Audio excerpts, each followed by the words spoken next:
À Tombouctou, au Mali, dans le cadre de la mission multidimensionnelle intégrée pour la stabilisation au Mali, MUNISMA, un détachement de casques bleus ivoiriens a fait l'objet d'une attaque terroriste.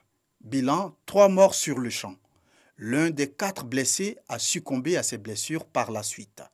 L'attaque a eu lieu au nord de Bambara Maoudé, sur l'axe Douenza au centre et Tombouctou au nord-est, dans une région qui est l'un des foyers de la violence polymorphe qui ensanglante le Sahel. Le détachement de casques bleus ivoiriens a heurté un ou plusieurs engins explosifs improvisés avant d'être la cible de tir selon un mode opératoire courant, ont rapporté la MUNISMA et l'état-major ivoirien. Le Premier ministre, chef du gouvernement, ministre de la Défense Ahmed Bakayoko, a salué la mémoire de ses soldats tombés au champ d'honneur et exprimé sa compassion aux blessés en leur souhaitant un prompt rétablissement.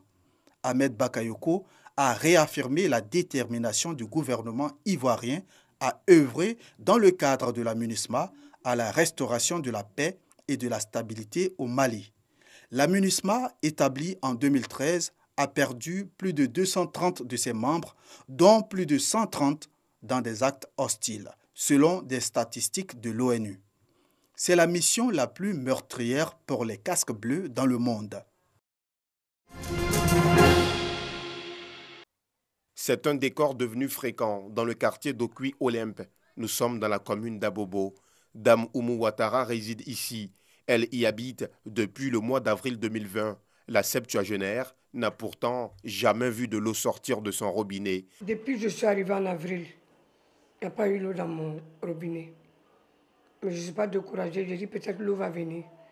Mais c'est continuel. On est obligé, s'il n'y a pas de citerne, je vais payer, prendre un bidon là pour aller payer l'eau. Chaque jour, je paye l'eau. Comme elle, l'ensemble des ménagères éprouvent des difficultés à avoir de l'eau et accomplir leurs tâches. Une situation qui fâche. En colère, certaines refusent même de payer leurs factures. Moi-même, depuis que je suis rentrée dans ce quartier, je me suis jamais lavé avec le robinet de ma toilette. Nous n'avons pas de l'eau dans nos robinets et nos factures viennent. Moi, personnellement, je ne paye pas parce que je ne peux pas payer quelque chose que je ne consomme pas. Lassine Soumaoro est propriétaire de maison. La majorité de ses locataires ont fini par s'en aller. Il prend donc à bras le corps ce problème d'eau et tente de joindre tous les mardis la citerne d'eau offerte par l'ONEP, Office national de l'eau potable. C'est toujours injoignable. C'est injoignable. Toutes leurs tentatives pour régler définitivement ce problème sont restées vaines. Si les gens sont là sans l'eau, les gens de citerne, l'ONEF aussi, ils envoient citerne 2 fois par semaine. Vous voyez, la population là 2 fois par semaine. Et regardez, vous avez vu, c'est que les barques sont alignées. Mais ce n'est pas sérieux. C'est une situation qui dure depuis plusieurs années. Les habitants de ce quartier ont essayé par voies et moyens de résoudre cette pénurie d'eau, mais rien n'y fit. La pénurie d'eau ici au Dokui a même poussé certains locataires à partir des maisons et fragilisé quelque peu la cohésion sociale. Ces bassines et barriques installées derrière moi attendent en vain la citerne. Mais malheureusement, aujourd'hui, ce n'est pas le tour des habitants de Dokui. La citerne ne viendra donc pas. Dokui-Olympe n'est pas le seul quartier frappé par cette pénurie. Ce quartier de Cocody, communément appelé les Oliviers, vit aussi cette pénurie.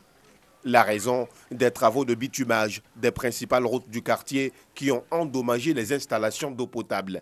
Face à l'urgence, certains habitants ont cassé plusieurs tuyaux, les ont fait raccorder et s'en servent à leur guise.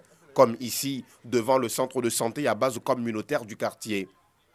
D'autres, par contre, se ravitaillent en eau potable dans ces toilettes publiques où l'hygiène laisse à désirer. Depuis plusieurs mois, ces pompes installées par les soins de l'Office national de l'eau potable à tous les coins de rue sont devenues des endroits de retrouvailles, mais aussi de disputes.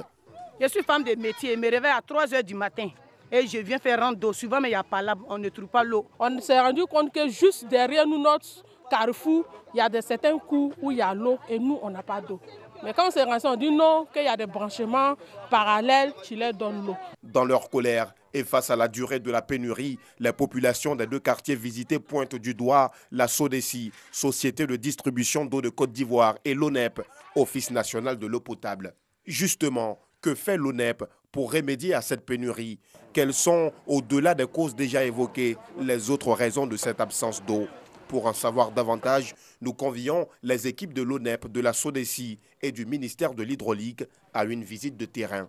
Nous commençons par le quartier des deux plateaux Les Oliviers. Les responsables de l'ONEP s'enquièrent des difficultés des populations. C'est un quartier en pleine restructuration. Donc comme vous le voyez, il y a des travaux de voirie qui sont en cours. Et au cours de ces travaux-là, il se trouve que les canalisations d'eau potable ont été endommagées. D'accord. Donc les canalisations étant endommagées, les populations qui ont accès habituellement à l'eau potable via les compteurs, aujourd'hui ne peuvent plus l'avoir. Donc pour ne pas priver totalement la population d'eau potable, il a été installé des points d'eau que vous voyez. Non loin de cette pompe, un vaste chantier pour le retour de l'eau dans le quartier. Nous avons un cas typique des dommages causés par les travaux de voirie. Donc les engins, en faisant les excavations, ils ont eu à endommager la conduite. Donc c'est le bout de conduite endommagé. Donc quand ce cas se présente, d'accord, il faut sectionner la conduite et remplacer la partie endommagée. Cap est mis ensuite sur Dokui Olympe. À la vue de la délégation, les populations accourent. Ici, c'est un tout autre fléau qui est à la base de cette pénurie, comme nous l'explique le directeur régional de la SODECI. Vous êtes enclin de constater ce que nous voyons ici, qu'on appelle les suppresseurs, que la population installe de façon anarchique et ça déséquilibre le réseau. Quand on a mené nos enquêtes, il se trouve qu'on a des groupes de fraudeurs qui s'installent au bas du réseau et qui pompent toute l'eau qui est enclin à arriver dans ce quartier-là. Et ces fraudeurs vraiment revendent cette eau 10 fois plus cher à la population. Malgré les efforts qu'on fait pour pouvoir envoyer de l'eau suffisamment dans ce quartier, mais cette eau est détournée. Le ministère de l'Hydraulique a initié depuis quelques mois un vaste projet visant à mettre fin au manque d'eau dans 155 quartiers et sous-quartiers du Grand Abidjan, appelé projet APTF, amélioration des performances techniques et financières du secteur de l'eau potable. Au-delà de ce projet, l'Office national de l'eau potable insiste sur la contribution des populations pour démasquer les réseaux de faussaires qui leur revendent illicitement l'eau potable. En attendant, le ministère de l'Hydraulique l'assure, avant la fin du mois de janvier, toutes les dispositions seront prises pour que ces quartiers renouent avec l'eau potable.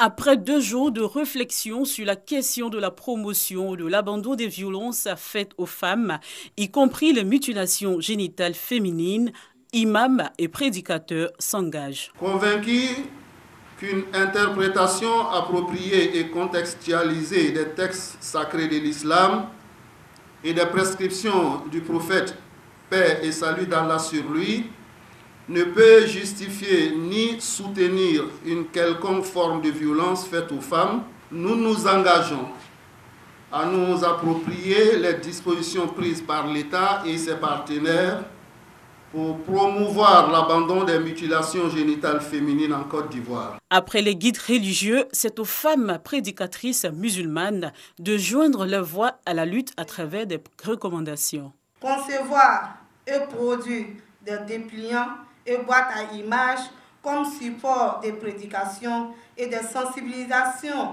sur des questions de santé et de population.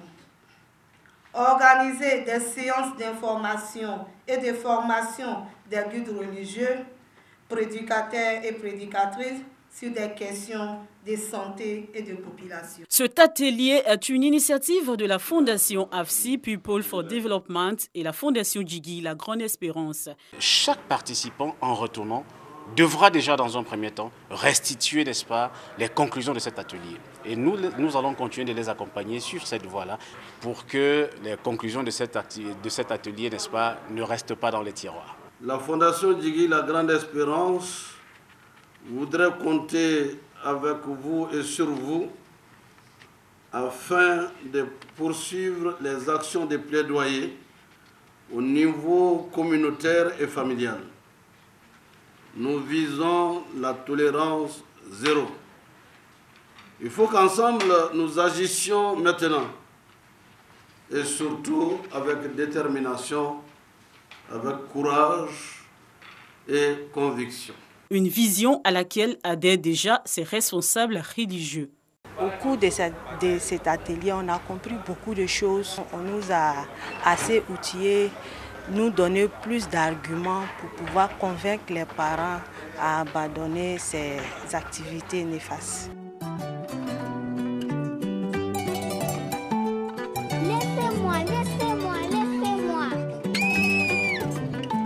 Les mutilations génitales féminines touchent environ 36,7% des femmes âgées de 15 à 49 ans en Côte d'Ivoire, avec un taux de prévalence qui avoisine les 75% dans les régions nord et nord-ouest du pays.